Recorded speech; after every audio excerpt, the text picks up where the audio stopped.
Kita melanjutkan pembahasan kita di dalam Filipi pasal yang keempat. Minggu lalu kita sudah membahas bagaimana kita hidup sebagai warga negara kerajaan surga. Ya, kita bagaimana hidup sebagai warga negara surga. Dan hari ini bagaimana kita melaksanakan kehidupan di dalam komunitas sebagai warga negara kerajaan surga. Mari kita melihat di dalam Filipi pasal keempat. Saya akan bacakan untuk saudara sekalian.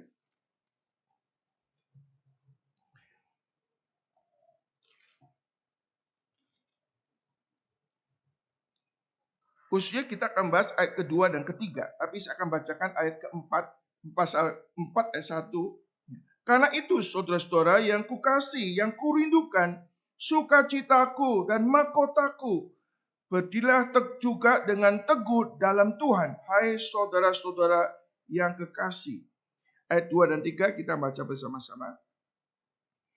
Euodia ku nasihati, Sintike ku nasihatin, supaya sehati sepikir dalam Tuhan. Bahkan ku minta kepadamu, Sunsugos, temanku yang setia, tolonglah mereka, karena mereka telah berjuang dengan aku dalam pekabaran Injil, bersama-sama dengan Clement dan kawan-kawanku sekerja yang lain, yang namanya tercantum dalam kitab kehidupan. Saudara, saya pakai tema itu mengenai hasrat untuk hidup harmonis. Atau kerinduan untuk hidup harmonis. Saya percaya saudara dalam kehidupan kita ingin membangun hidup yang harmonis. Yang sehati, sepikir, dan menikmati kebersamaan di dalam hidup ini, saudara. Hasrat hidup yang harmonis, saudara. Saudara, kita untuk menjalin relasi, untuk mendengar relasi orang yang baru, itu tidak gampang, saudara. Sampai kita berkenalan, sampai kita menjadi friend. Tapi saudara, untuk mengembangkan persahabatan, untuk memelihara persahabatan, itu tidak mudah, saudara. Khususnya gereja, saudara, gereja itu, saudara-saudara kata Yesus Kristus, kita dari latar belakang keluarga yang berbeda. Betul? Latar belakang pendidikan yang berbeda. Latar belakang budaya yang berbeda. Apalagi kalau latar belakang bangsa yang berbeda, bahasa yang berbeda. Itu lebih complicated lagi, saudara. Saudara, dalam relasi kita antar saudara, kakak, adik pun bisa ada perselisihan. Ada bisa pertengkaran, saudara. Apalagi kita dengan orang-orang yang tidak dilahirkan bersama-sama, tidak dibesarkan sama-sama. Potensi untuk kita beda pendapat dan berselisih itu besar sekali, saudara. So, kata Yesus Kristus, bagaimana kita ini sebagai anak-anak Tuhan khususnya, kita punya hasrat kerinduan untuk membangun keharmonisan di dalam suatu komunitas. Kita bukannya sekedar saling kenal secara casual aja, tapi kita punya hubungan yang harmonis dengan sesama saudara seiman, saudara. Minggu lalu kita bicara tentang kita adalah warga negara kerajaan surga. Kita memiliki Tuhan yang sama, punya keyakinan firman Tuhan yang sama, kita dipanggil untuk hidup di dalam harmonis, saling mengasihi dan saling melayani, saudara. Saudara, kita akan belajar dari hal ini, saudara, di dalam kehidupan jemaat dari Filipi. Saudara, kasih Tuhan Yesus Kristus, jemaat di Filipi, sekilas, saudara adalah salah satu jemaat yang dirintis oleh Rasul Paulus. Dan jemaat yang punya hubungan yang dekat dan baik dengan Paulus. Mungkin di antara banyak jemaat yang pernah didirikan Paulus, jemaat Filipi adalah jemaat yang punya hubungan yang paling intim, paling dekat dengan Rasul Paulus. Saudara, secara umum, kualitas jemaat Filipi ini adalah jemaat yang baik dan sehat, saudara. Kenapa? Saya katakan baik dan sehat, saudara. Karena mereka adalah orang bukannya sekedar percaya, tapi banyak orang jemaat Filipi itu punya dedikasi di dalam melayani Tuhan. Ya. Bukannya dedikasi melayani Tuhan, mereka juga giat di dalam mengabarkan Injil. Bahkan dia punya kehidupan sosial perhatian kepada orang miskin, orang sulit itu besar sekali. Relatif jemaat Filipi jemaat yang kecil, bukan jemaat yang kaya. Tapi kasih mereka kepada saudara seiman itu besar sekali. Sampai-sampai mereka juga mengirim bantuan pergi ke Yerusalem pada waktu Yerusalem mengalami kelaparan.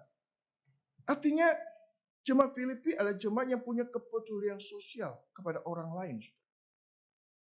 Bahkan jemaat Filipi ada jemaat yang mensupport pelayanan Rasul Paulus.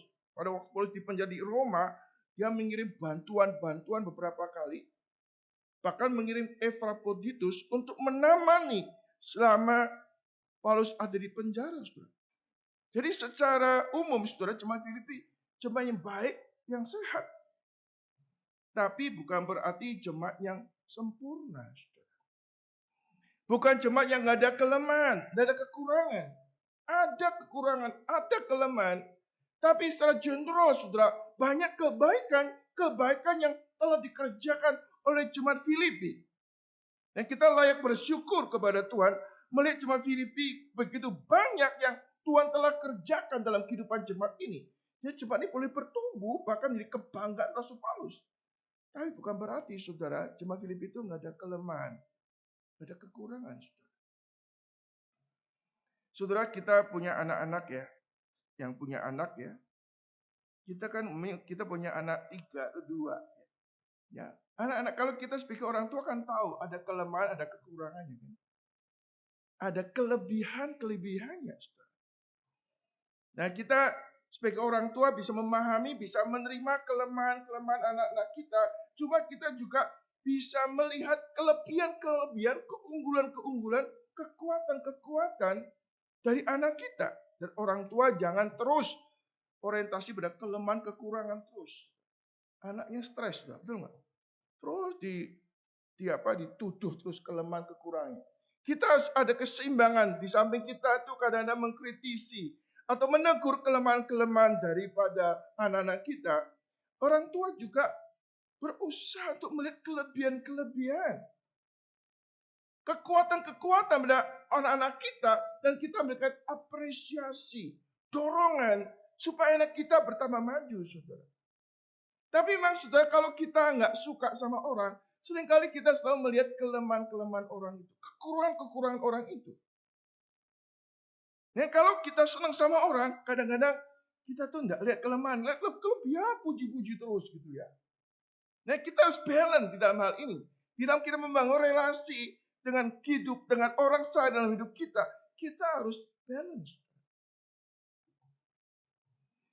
Jemaat Filipi, kembali saudara, jemaat Filipi bukanlah gereja yang sempurna, tapi mereka sedang dalam proses bertumbuh. Bertumbuh yang baik, lebih baik lagi.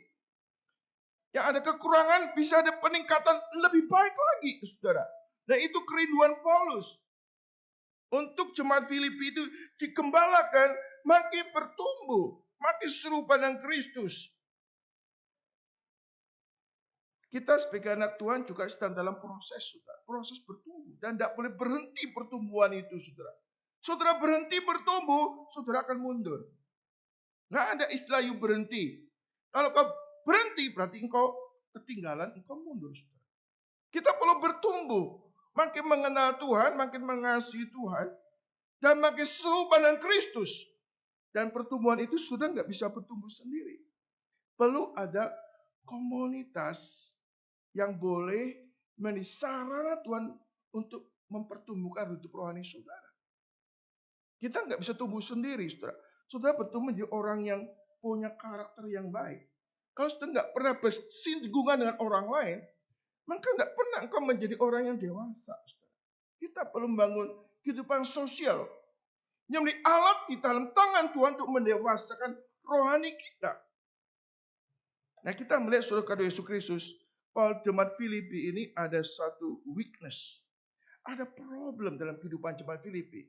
Yang relatif itu sehat, tapi ada masalah, saudara. Masalahnya apa? Adanya perselisihan di dalam jemaat ini. Antara Oidia dan Sintike ini ada perselisihan. Ada ketidakharmonisan dua orang ini, saudara. Dalam satu keluarga, kalau sudah ada dua anak saling bertengkar, Orang tua pusing, betul nggak? Nggak nyaman. Di mobil berantem terus, mobil bisa terguling gara-gara anak berantem. Saudara. Apalagi kalau orang tua pilih kasih. Belain si A. Lebih berpihak pada si A daripada si B. Wah, jadi perang dunia di dalam rumah tangga itu, saudara. Itu bisa terjadi, saudara. Dan cuma Filipi ada 2 orang, saudara, yang berselisih. Ada pertengkaran 2 orang ini, saudara. Dan mereka bukan orang Kristen biasa. Bukan orang Kristen baru. Mereka orang Kristen lama. Bahkan Alkitab menyebutkan nama mereka dicatat dalam kitab kehidupan. Artinya apa? Mereka punya iman yang benar. Mereka punya doktrin yang benar. Mereka punya pengertian firman yang benar. Bukan orang Kristen aspal, asli palsu. The true Christian. Orang yang sudah berbagian dalam keluarga negara kerajaan Allah. Orang yang sudah dimeteraikan oleh Roh Kudus. Orang yang dipilih Allah dalam kekekalan. Ini bukan orang biasa, dia orang betul-betul orang the true Christian. Di samping itu, saudara, Alkitab mengatakan mereka menjadi rekan kerja yang giat di dalam pelayanan Paulus. Artinya apa? Dia rekan kerja daripada Paulus. Dalam penginjilan mereka tuh giat. Mungkin mereka mirip dengan Epaphroditus. Disebut di sini ada Clement, ada Timotius, ada orang yang punya dedikasi, punya komitmen untuk melayani. Kadang orang Kristen hanya sebagai pengunjung gereja yang setia. Gak ada berbagian dalam pelayanan. Gak mengabarkan Injil. Gak menjadi rekan kerja dalam perjuangan untuk memperluas misi kerajaan Allah. Tapi Hodia dan Sintika ini 2 orang ini disebutkan bergiat dalam perjuangan pelayanan bersama dengan Rasul Paulus. Mereka bertengkar atau berselisih bukan karena ada masalah-masalah doktrin atau masalah iman atau masalah moral tertentu yang menunjukkan dia berbuat dosa. Kalau 2 orang ini ada tidak beres dalam pengajaran dalam kehidupan moral, pasti ditegur oleh Rasul Paulus. Ya, Paulus nggak menegur dalam pengertian masalah-masalah moral, tapi masalah relasi. Mereka berdua itu tidak akur, tidak sehati, tapi sama-sama mereka melayani Tuhan dan sama-sama giat untuk Tuhan. Ini kata 2 orang giat di reform di sini, saudara. Tapi kalau ketemu pura-pura nggak tahu, saudara. Kalau nggak disapa, nggak nyaut. Rasanya nggak suka sama dia. Sebel sama dia. Walaupun kadang-kadang ada sesuatu kita nggak suka dengan cara ngomong dia. Cara dia berespon. Kita nggak suka. Rasanya itu nyebelin bener dia gitu. Kadang kita seperti itu, saudara. Ini bukan masalah doktrinnya beres. Wah, ajarannya nggak beres ini. Menyimpang firman Tuhan, moralnya tuh rusak. Ini nggak beres. Nggak ada itu. Tapi, saudara, ada kebiasaan hidup, ada cara ngomong, cara hidup, atau karakter. Kadang-kadang kita nggak suka gitu. Terus ini nggak klop. Ini namanya saudara kita ada problem dalam interpersonal relationships. Itu bisa jadi dalam kehidupan saudara berrelasi di kantor, di tempat pekerjaan, termasuk di dalam gereja. Kita ada problem di dalam interpersonal relationships. Saudara kalau suka Tuhan Yesus Kristus, bagaimana mengatasi ini, saudara? Paulus, saudara, secara personal mengatakan, hai Euodia, saya menasihatin kamu. Hai Sintike, saya menasihatin kamu. Paulus secara personal itu memberikan nasihat, saudara. Untuk apa? Mereka itu sehati, sepikir dalam Tuhan. Kenapa? Mereka melayani Tuhan yang sama, berjuang Tuhan yang sama. Harusnya mereka kan sehati. Tapi ada ganjelan. Nah ini susah ini ganjelan. Ya. Ada problem di dalam interpersonal relationships. Bagaimana kita menyelesaikan ini, saudara? Saudara, ini menjadi suatu masalah di dalam kehidupan komunitas, ya. Mereka ada masalah di dalam relasi, ada masalah mungkin perbedaan karakter, perbedaan cara berpikir, beda pendapat. Itu sebetulnya beda pendapat, itu wajar. Semua bisa terjadi. Bagaimana kita menyelesaikan problem di dalam interpersonal relationship, saudara? Paulus mengatakan, saudara, kata Yesus Kristus di dalam suratnya sebelumnya, saudara, bahwa di dalam hidup bersama, janganlah kita ini berpikir menurut kepentingan kita sendiri. Kita jangan mencari kepentingan sendiri, bahkan menganggap orang lain lebih utama daripada kita sendiri. Artinya, saudara, kalau kita di dalam mengerjakan orang lain, kita lebih self-center, lebih mendominasi. Hendaklah orang mengerti saya, mau terima saya. Tapi kita tidak berusaha belajar untuk mengerti orang lain, untuk menerima orang lain. Kita dibentuk oleh satu keluarga, papa mama, sudah punya setting berpikir. Sehingga kalau ada input orang lain yang gak cocok, kadang-kadang kita langsung gak terima. Ya, kadang-kadang pemahaman kita tuh sudah masuk ke subconscious life. Di bawah sadar kita sudah punya pola berpikir yang kalau ada sesuatu yang beda, kita tuh tidak gampang untuk terima. Saudara, karena Yesus Kristus, saudara, kita melihat di sini. Oidia dan Sintika, dua-duanya orang Kristen. Giat melayani, punya dedikasi melayani, dan punya hubungan yang baik dengan Paulus, mendukung Paulus dua-duanya. Tapi mereka berdua tidak akur. Kalau di pusat itu kan semua orang setuju sama Pak Tong, baik sama Pak Tong, tapi belum tentu yang baik sama Pak Tong semua bisa baik. Jadi saudara, ini suatu keunikan di dalam, bukan keunikan, suatu kelemahan di dalam kehidupan Oidia dan Sintika, di mana Paulus ini ingin menasihatin mereka. Saya coba ingin memperluas, saudara. Oidia ini sama Sintika bukan orang baru, orang lama, orang giat melayani. Pasti di antara mereka ini ada followernya, saudara. Ya, pengikutnya kan, betul nggak? Ada yang pro kontra kan? Lalu kalau ini berdua terus tidak pernah diselesaikan, maka ditawuran ini. Ya, tawuran ya. Nah, ini jadi perselisihan, perpecahan gereja itu bisa terjadi. Kita mengetahui dalam Alkitab ada gembala-gembala Lot sama gembala-gembala Abraham itu bertengkar. Ya. Hanya mereka berpisah. Ya. Dan Abraham punya jiwa yang besar, menerima keberadaan daripada Lot ini. Kalau kamu ke kiri, aku ke kanan. Kalau kamu ke kanan, aku ke kiri. Ini orang yang matang rohani, dewasa rohani. Lebih tua secara umur, ngalah, saudara. Oh, ini tidak gampang, saudara. Tidak gampang untuk ngalah. Ya. Saudara, di dalam Alkitab katakan, hendaklah dalam hidup bersama menaruh pikiran dan perasaan yang ada dalam Kristus. Yang tidak mementingkan diri sendiri. Yang menganggap orang lain lebih utama. Wah, ini gak gampang, saudara. Ini namanya apa? Penyangkalan diri, saudara. Penyangkalan diri. Itu yang harus kita kerjakan. Nah, saudara, Oidia dan Sintika sedang di dalam proses bertumbuh. Mereka sedang bergumul juga, ingin menyelesaikan. Tapi sepertinya mereka sudah mentok. Gak bisa menyelesaikan. Sehingga Paulus perlu intervensi. Saya percaya permulaan kita ada konflik, inginnya kita berdamai. Tapi ada kelemahan, ada keterbatasan. Jadi kita susah untuk berdamai. Lalu saudara Yesus Kristus, maka Paulus ingin mendamaikan mereka. Dan Paulus pun ada keterbatasan. Maka Paulus karena jaraknya, dia ada tempat lain. Maka Paulus minta ada orang lain. Ada mediator. Ya, yang menjadi orang ketiga yang memperdamaikan mereka. Maka di sini katakan, temanku yang setia Sunsugos. Tolonglah mereka. Artinya mereka dalam kesulitan. Atau masalah mereka ini masalah yang serius yang bisa tambah besar. Tolonglah mereka.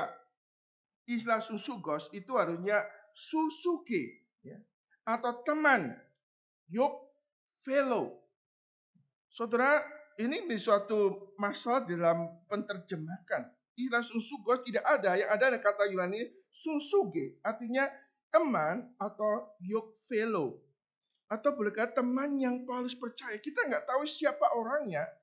persisnya itu siapa, tapi ini adalah orang yang Paulus anggap orang yang cukup dewasa, cukup netral, cukup matang untuk menjembatani masalah mereka. Nah, kita melihat di sini saudara Yesus Kristus. Paulus menasihati, menunjukkan saudara bahwa Paulus berikan perhatian yang serius adanya perselisihan ini. Karena masalah ini bisa bertambah luas. Masalah ini juga bisa menghambat dan merusak pekerjaan Tuhan. Kita melihat adanya di sini jika kita memelihara gairah perselisihan dalam diri kita, hal ini bisa menghancurkan semangat persahabatan dalam rumah tangga, kantor, demikian juga dalam gereja. Saudara, saya pakai istilah gairah ya, perselisihan. Saudara, orang kadang-kadang kita ada hati, ada bitterness, itu membuat kita ada, kalau pakai istilah tertentu, kita ada roh pemecah.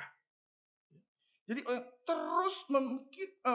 terus menciptakan gairah untuk berselisih. Atau tanda kutip cari masalah terus dalam hidup. Ini kadang-kadang itu sudah menjadi mengakar dalam hidup seseorang yang kadang-kadang itu pengalaman masa lalu, kepahitan masa lalu, itu terus mendominasi pikiran sekarang. Jadi kita tuh rasanya nggak tenang dalam hidup kita, saudara.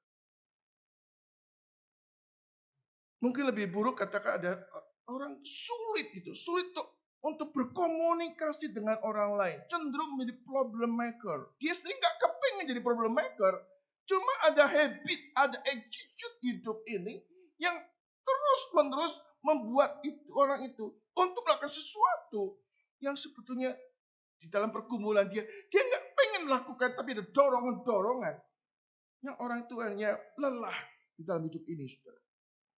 Sebenarnya orang yang bertengkar itu capek. Bertengkar itu orang berkelahi. Wah, nggak mari-mari gitu. Capek, lelah. Tapi sudah bangun tidur gitu lagi. Aduh, jadi kasihan seperti orang yang hatinya nggak damai itu, saudara. Paulus mengatakan saudara di sini, saudara, memberikan nasihat supaya dia dan Syntyche itu mereka boleh berdamai, saudara. Lalu kita pikirkan, saudara, apa sih ini sumber perselisihan? Saudara, sumber perselisihan yaitu adalah masalah yang ada di dalam diri kita. Ini berkait dengan relasi kita dengan Tuhan. Relasi kita dengan Tuhan yang benar, yang hidup, akan mempengaruhi jiwa dan rohani kita untuk berrelasi dengan orang lain, saudara. Sehingga waktu kita ada personal, ada namanya problem dalam internal personal relationship, atau ada problem dalam hubungan dengan orang lain, coba yang paling pertama, kita jangan salahkan orang lain lebih dulu. Coba kita introspeksi diri kita. Sejauh mana kita ini punya relasi dengan Tuhan? Sejauh mana pikiran dan perasaan Kristus memerintah jiwa kita? Sejauh mana kita menteladani Kristus? Jangan cepat kita menilai atau menghakimi orang lain. Seringkali kita menjadi orang yang tidak menilai dengan benar. Atau penilaian kita sangat subjektif sekali. Menurut saya begitu. Padahal belum tentu. Kita kadang-kadang hanya memahami parsial. Sebagian kita tidak lihat suatu keutuhan di dalam kebenaran melihat orang lain. Alkitab katakan, kamu melihat selumbar benang di muka saudaramu. Balok di muka kita nggak lihat. So, kadang-kadang kita tidak objektif menilai orang lain. Saudara. Karena kadang-kadang selama ini kita juga tidak punya hubungan. Tidak pernah punya relasi. Tidak pernah tahu tentang hidup mereka. Saudara. Jadi kita waktu orang ini melakukan sesuatu yang kita nggak setuju, kita nggak senang, atau melakukan sesuatu kesalahan, kita hanya melihat hasilnya, tapi kita lihat apa yang menyebabkan orang itu bertindak demikian. Sudah bayangkan kalau, maaf, ini saya bukan berarti menyinggung seseorang, tapi ini secara general ya. Hidup kita tuh nggak bisa dipengaruhi oleh latar belakang kehidupan saudara saya. Keluarga kita. Ya. Saya kadang-kadang melihat saudara ada satu keluarga ya. Keluarga ini tidak kaya betul, tidak miskin betul, ya pas-pasan. Tapi keluarga itu flat, maksudnya itu rumah tangganya itu kayak dingin gitu. Bukan dingin karena AC-nya, saudara ya. Jadi kurang ada komunikasi dalam keluarga itu. Semua sendiri-sendiri, saudara. Kalau makan pun, rumah makan, bukan rumah makan, meja makan tuh bisu. Orang klutik makan, selesai keluar sendiri-sendiri. Jadi nggak ada komunikasi. Jadi orang ini sulit untuk mengekspresikan sesuatu. Semua menjadi secret person. Satu yang lain tuh nggak ada komunikasi. Kalau komunikasi muncul, kenapa? Ada konflik, baru komunikasi ini panjang. Kan gitu orangnya. Selama nggak ada komunikasi, kita diem-diem kan? Kalau nggak ada konflik. Beda konflik, bisa suaranya udah luas sekali, seperti sinetron gitu kan? Kenapa? Terpendam. Gak pernah bisa terbuka. Yaitu background dari keluarga, saudara. Kadang-kadang saya melihat, kita bukannya mau melakukan sesuatu hal yang membuat tidak sejahtera orang lain. Tapi ada suatu pattern dalam hidup kita yang mencetak hidup kita menjadi orang seperti itu, saudara. Dan ini suatu struggle di dalam kita membangun relasi dengan orang lain, saudara. Saudara Yesus Kristus, saya dulu termasuk orang yang pendiam, saudara. Bahkan teman-teman orang lain menilai saya, kok kan kamu tuh dulu serem. Sangar, ada istilah sangar gitu ya. Wah, sebenarnya ingin menerkam orang atau pukul orang gitu ya. Jadi orang, kamu tuh sangar, apalagi kamu tuh kalau jerawatan, jerawat saya tutup dengan tensoplas, saudara. Wah, orang lebih serem lagi kan di sini tensoplas, saudara. Tapi orang nggak tahu saya, nggak kenal saya, keluarga saya bagaimana saya hidup sehari-hari nggak tahu. Jadi orang yang menilai penampilan saya. Padahal kalau kita belajar psikologi, setiap tindakan kita pasti ada motivasi. Ada motivasi. Ya. Ada sesuatu yang menggerakkan kita. Ada motivasi di belakang tingkah laku itu. Ada motivasi, saudara. Jadi kita ada dorongan-dorongan yang sampai ada yang di bawah sadar kita. Kita melakukan tindakan-tindakan karena ada motivasi. Nggak ada orang bertindak nggak ada motivasi. Betul nggak? Nah, motivasi apa yang drive kita sehingga kita melakukan tindakan itu? Kita bukan hanya perbuatannya. Apa yang motivasi? Saudara, kita juga jangan cepat menghakimi motivasi orang. Nah, ini cilaka. Kita belum tahu motivasi menghakimi. Pasti dia jahat. Pasti dia orang yang egois. Pasti, padahal kita belum tahu motivasi. Motivasinya buruk orang ini. Ya. Wah, nanti dulu kita jangan menghakimi motivasi. Kita nggak tahu motivasi dia. Motivasi akan tahu, dia akan muncul cerita kepada orang yang baik yang dipercaya. Kalau orang nggak ada yang baik yang nggak percaya sama dia akan seperti bulus, kura-kura, kepalanya masuk. Dia nggak terbuka, kecuali kita lus-lus kura-kura, kita masih makan kura-kura, baru keluarnya itu masuk kepalanya. Kadang-kadang orang yang berselisih atau gampang terima orang lain, ada problem dalam hidupnya. Dia susah untuk menemukan orang bisa dipercaya. Dia nggak bisa curhat, dia kayak kura-kura atau ya kura-kura yang kepalanya masuk, terus tidak mau dikenali orang lain, tidak mau, takut macam-macam. Ini kasihan sekali. Lalu ada orang punya hati yang besar, hati yang mengasihi, merangkul.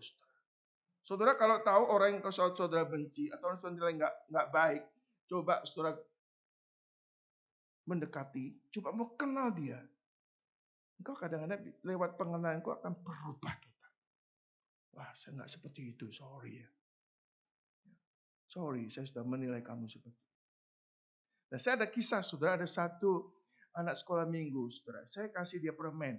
Saya beliin permen, saya kasih dia permen, saudara. Lalu saya bilang sama dia, Pak Kohan, kasih dong satu. Loh, kok minta lagi? Udah dikasih kok minta lagi gitu ya. Oh, jangan gitu tuh Pak Kohan, udah dikasih kok minta lagi. Padahal satu kantong besar loh. Lah pokoknya, kan pokoknya masa minta satu enggak boleh. Iya, tapi kan udah dikasih saya, masa saya harus beri lagi? Terus saya bilang, yuk belajar, harus belajar untuk memberi juga. Oke, saya hanya cari apa? Cari permen yang paling kecil, kasihkan saya. Saya pikir, anak kok seperti ini. Kita akan lalu kalau kita nggak hati-hati, kita gosipin. Wah, itu pelit sekali loh. Nah, contohnya. Sampai seluruh anak kelas itu tahu, dia itu anak yang pelit. Kira-kira perasaan anak itu gimana? Saudara, perasaan gimana? Terus orang tuanya tahu, wah anakku kok digosipin pelit ya, egois ya. Perasaan orang tua gimana? Nah, kita hati-hati, saudara, menceritakan orang lain. Kita hanya melihat sebagian kecil. Kenapa orang begitu? Kalau orang tuanya nggak pernah kasih, maaf, ekonomi pas-pasan. Ya. Saudara, saya percaya waktu saudara mulai mengkritik orang itu, waktu memahami bahwa orang itu keluarga seperti itu, saudara timbul kasihan. Maka pikir, wah saya ke depan saya pergi ke rumahnya, saya kirim Pak Moy ke sama dia, gitu kan. Artinya kita melihat whole life. Anak itu ada kebutuhan apa? Butuh kasih, perhatian. Bayangin kalau orang tuanya nggak pernah memberikan sesuatu apa yang dia inginkan. Dalam arti bukan memanja, orang tua suka ngomel, masakannya cemplang gitu ya. Terus suka jiwet, suka maki-maki. Anak itu mengalami child abuse di dalam keluarga.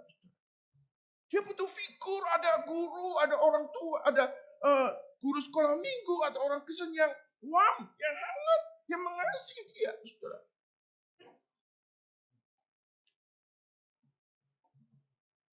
Saudara, kita harus belajar untuk melihat orang lain dengan kacamata Tuhan, bukan kacamata kita sendiri. Tuhan akan bukakan, Tuhan akan memperluas hati dan perasaan kita untuk bisa melihat orang lain seperti Tuhan lihat, saudara. Saudara, yang dikasih oleh Tuhan Yesus, kita perlu mengintrospeksi diri bagaimana kehidupan rohani kita. Bagaimana relasi kita dengan Tuhan. Kita tidak dapat membangun hidup harmonis dengan orang lain dengan kekuatan kita sendiri.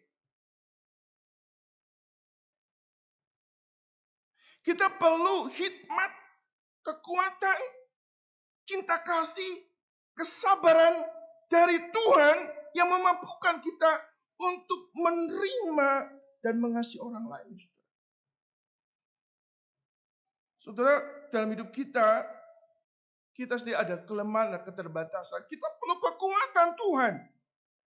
Perlu hikmat bagaimana kita mengasihi. Mengasihi itu satu seni loh saudara, satu seni. Seni itu di dalamnya ada satu hikmat, saudara.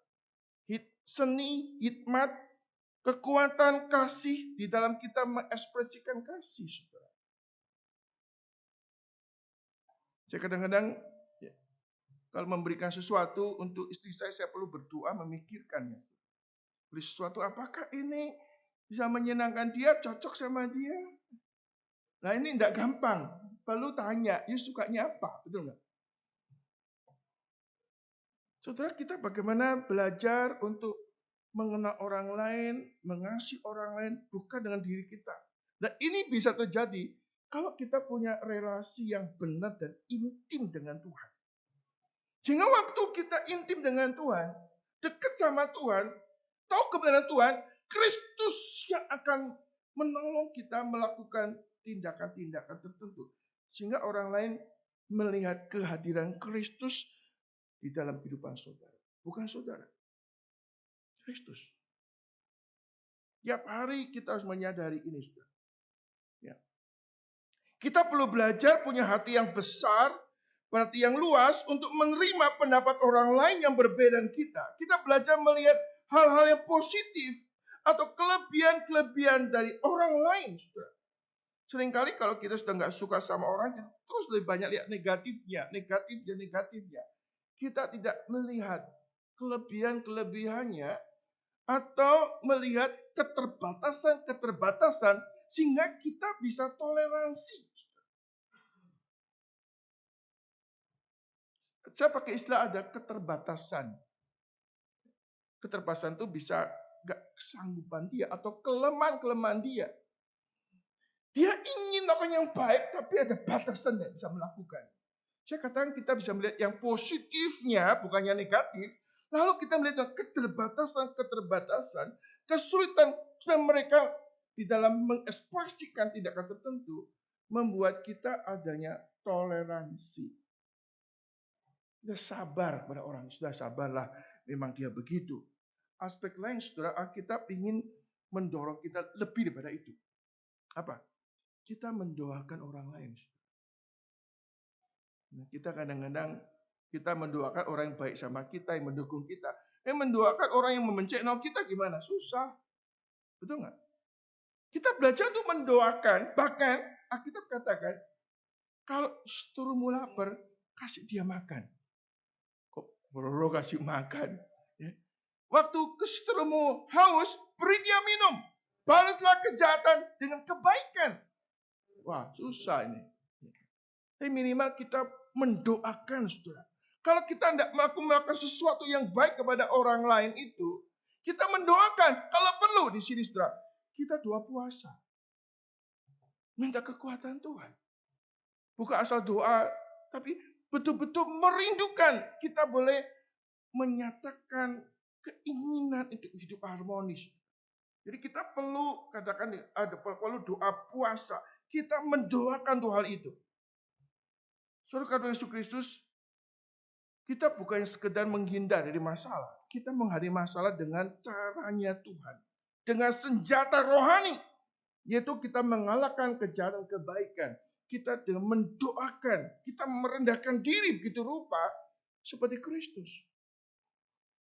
Kristus rela mati pada waktu kita masih berdosa. Betul nggak? Dia rela mengorbankan diri untuk kepada kita yang menjadi seteru Kristus. Dia rela mati untuk kita. Kita perlu bertumbuh di dalam membangun hidup yang sesuai dengan prinsip-prinsip Kristus. Dan ini yang Paulus nasihatkan, saudara. Paulus ingin supaya mereka itu berdamai atau didamaikan. Yang terakhir, saudara, Paulus minta ada orang lain menjadi mediator. Mediator. Nah, ini katakan susugos, ini katakan ada teman. Nah, kita susugos itu bukan pribadi ya, bukan pribadi orang. Ini dalam bahasa Yunani-nya nggak ada istilah susugos, yang ada susuge, ada teman atau yoke fellow atau temannya akrab, seperti orang yang sangat dekat seperti suami istri, dan orang yang Paulus percaya untuk menyelesaikan masalah. Saudara, kadang-kadang kita memang waktu kita minta orang lain untuk menyelesaikan masalah, kita perlu hati-hati. Jangan kita mendapat orang yang nggak tepat, saudara. Nah, itu perlu bijaksana Tuhan. Yang pertama, datang sama Tuhan. Tapi kadang-kadang kita perlu ada orang lain, orang ketiga yang bisa dipercaya untuk menolong kita. Nah, ini saudara minta pimpinan Tuhan. Kadang-kadang ada suatu waktu kalau belum ada orang tepat, lebih engkau berdoa sama Tuhan. Ya. Saudara bisa konsultasi mungkin sama konselor atau sama hamba Tuhan. Atau konsultasi orang yang cukup dewasa yang saudara lihat orang yang netral. Orang yang netral itu berarti orang yang punya hubungan yang baik dengan si A atau si B yang bermasalah, saudara. Ini tidak gampang mencari seorang seperti ini, saudara. Lalu apa yang harus kita kerjakan, saudara? Waktu kita ketemu orang, kita harus share. Nah, memang waktu kita share, cenderung ya. Kalau kita sendiri ambil contoh, kita ada orang share tentang masalahnya, saudara. Kita jangan cepat berpihak. Saudara. Biasanya waktu orang cerita masalahnya pasti membenarkan sendiri, betul nggak? Terus berusaha untuk mencari orang yang mendukung pendapat dia. Sehingga setelah masuk pada orang itu, kita bisa malah memperkeruh masalah. Kita hati-hati. Kadang-kadang di dalam suatu komunikasi begitu orang share sama kita, ya kamu benar, kamu memang dia dasarnya begitu, cilaka. Jadi tambah, wah gitu. Atau kita diam-diam saja, sepertinya setuju. Setelah hati-hati ya, ada orang yang mulutnya bocor. Suka cerita sini, tapi sebetulnya belum tahu duduk perkaranya itu apa. Hati-hati. Kita bisa diperalat setan untuk merusak orang lain. Kalau kita nggak pernah kenal, nggak pernah mendoakan, lebih jangan ngomong, sudah diam. Daripada kita ngomong, akhirnya justru memperburuk masalah. Wah, kita bangga, oh saya tahu si A si B. Apa yang tahu? Kalau kita nggak pernah kasih solusi. Kita harus keep, kita harus mendoakan hal itu, saudara. Jangan jadi gosip atau jadi hoax. Karena waktu orang itu cerita kadang-kadang memutarbalikkan fakta, cari pembenaran sendiri, cari pembela. Wah, seperti yakin, iya ya gitu ya. Oh, saya baru tahu ya. Cilaka, saudara. Saudara, kadang-kadang mulut itu, saudara, banyak bicara, banyak pelanggaran. Jadi, sedikit bicara, supaya kita betul-betul dipakai oleh Tuhan. Amin. Kalau banyak orang suka cita-cita, lebih kau jauhi aja. Karena itu jadi racun. Orang ngomong siap, orang berbaris 10. Saudara cerita sesuatu 10 kalimat. Sampai di sini tinggal sisa 1 kalimat. Yang 9 kalimat salah semua. Lalu dianggap kebenaran. Wah, bahaya, saudara. Sisi lain, saudara, kalau ada orang bermasalah, kita jangan cuek. Biarinlah urus sendiri masalahnya. Nah, kita harus mendoakan, saudara. Kita harus dengan air mata prihatin kondisi mereka. Kita harus menasihati dengan kekuatan pertolongan Tuhan. Kalau perlu doa puasa. Kalau perlu kita memikirkan solusi yang paling baik. Solusi baik, coba saudara berusaha baik kepada 2 orang bermasalah. Kalau saudara ngajak makan si A, babi home, si A. Saudara besoknya harus ngajak yang si B makan itu namanya mie ramen. Kalau enggak, oh dia bijaksana, dia kemarin makan di sana itu loh. Kalau saudara mau fair, ya makan dua-duanya, ngajak makan, berarti saudara perlu keluar uang lebih banyak. Artinya kita harus membangun relasi, saudara. Amin. Saudara, gereja kita akan tambah besar. Saudara. Jangan kita direcokin masalah-masalah remeh-temeh, sehingga kita lalai melakukan pekerjaan Tuhan. Kita hanya berjuang untuk ego kita sendiri. Sudah bermasalah, tidak ada melayani, tidak mau berjuang untuk Tuhan, justru membawa gereja ini tambah mundur. Itu menjadi alat setan, hati-hati. Kalau kita nggak tahu masalah, kita diam, kita mendoakan. Minimal, jangan memperkeruh. Tapi kita berjuang. Paulus melihat masalah perselisihan itu masalah serius, sehingga Paulus harus tulis surat dan menyebutkan namanya, supaya apa? Mendapat perhatian serius. Supaya orang jangan ikut-ikutan memperkeruh, tapi justru menyelesaikan. Kenapa? Mereka adalah orang-orang percaya yang namanya tercantum dalam kitab kehidupan. Mereka saudara kita. Saudara dalam Kristus. Mereka masuk dalam anggota tubuh Kristus. Jangan kita memecahkan tubuh Kristus. Saudara, saudara Yesus Kristus, kita perlu belajar, saudara. Kalau ada perselisihan, kita jangan cepat-cepat, saudara. Untuk cawe-cawe, sok jadi juru selamat. Justru saudara, kadang-kadang bukan menyelesaikan masalah. Dan saudara sendiri kalau menjadi orang yang masuk dalam problem itu, kita perlu introspeksi diri. Jangan terus menganggap saya cukup baik, saya cukup benar. Tidak. Kita dipanggil apa? Berbahagialah orang yang membawa damai. Amin. Kita harus memperjuangkan spirit membawa damai. Hasrat untuk hidup harmonis. Itu kerinduan kita, komitmen kita di dalam kita bergereja, saudara. Harus dimulai dalam hati kita. Kita mau harmonis dengan Tuhan. Harmonis dengan relasi kita dengan Tuhan. Dan kita mau hidup dalam kekudusan dan kebenaran. Supaya damai sejahtera Tuhan mengalir, memancar dalam kehidupan saudara sekalian. Amin. Berbahagialah orang yang membawa damai. Karena mereka disebut anak-anak Allah. Usahalah untuk hidup dengan perdamaian dengan semua orang. Supaya Kristus ditinggikan di dalam kehidupan saudara. Mari kita berdoa.